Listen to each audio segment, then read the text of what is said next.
I'm gonna make a couple videos to help you review for your next quiz. Our next quiz is on quadratics and polynomials. So far in this unit, we have covered the characteristics of a quadratic function, all the parts of the graph, up or down, vertex, x-intercepts, y-intercepts, and sketching the graph.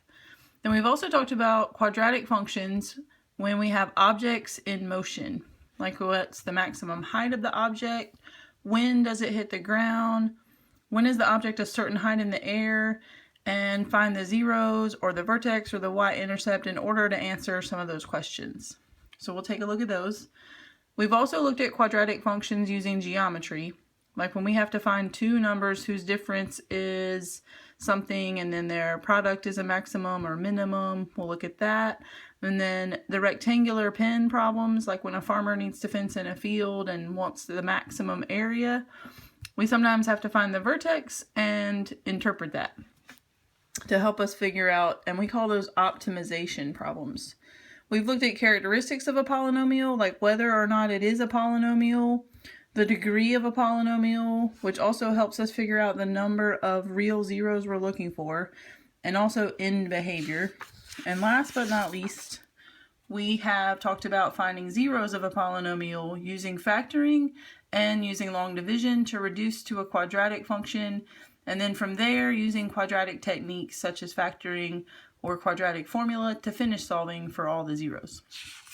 So for our first part, let's just go ahead and take a look at the characteristics of a quadratic function. Hopefully this sounds familiar, but we have standard form, vertex form, and factored form. I put two examples and showed how to get their graph most effectively. So in the first example, we had -2 times x minus 3 squared plus 8. This is in vertex form, so we could just pick the vertex out of this form by changing the sign of that 3, because it's like minus h, so h is 3, and then k comes directly from behind the parentheses, so that's just the 8. So my vertex is 3, 8, so I could go to a graph and plot that point, and I made each box worth 2. And then the y-intercept, we would need to put this vertex form into standard form in order to easily pick that out using just our pencil paper technique.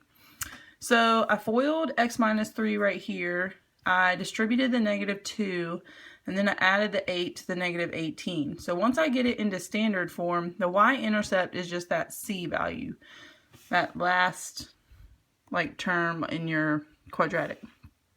So in this case, that's -10.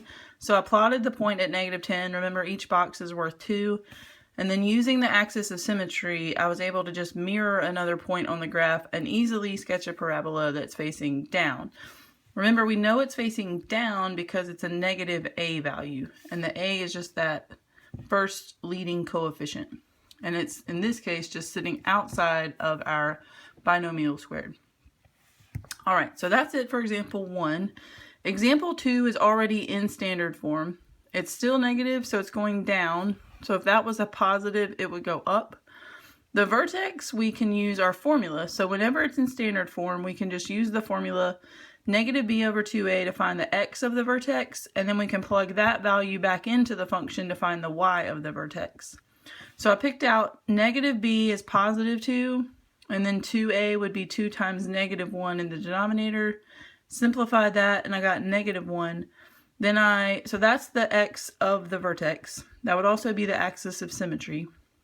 Then I plugged it back into the function to figure out the y of the vertex. So just plugging it directly into the function where x was, I put in -1, and I simplified, and I got 2. So my vertex is -1, 2. So I can plot that point. I can draw the axis of symmetry straight through the middle of the graph, and then I can easily pick out the y-intercept right here because it's in standard form, and c is equal to my y-intercept. So my y-intercept is just simply 0, 1. So I plotted that point, and then I can find another point symmetrical to it because it's directly across the axis of symmetry. It would be like a mirror point across from there. So then I sketched my parabola.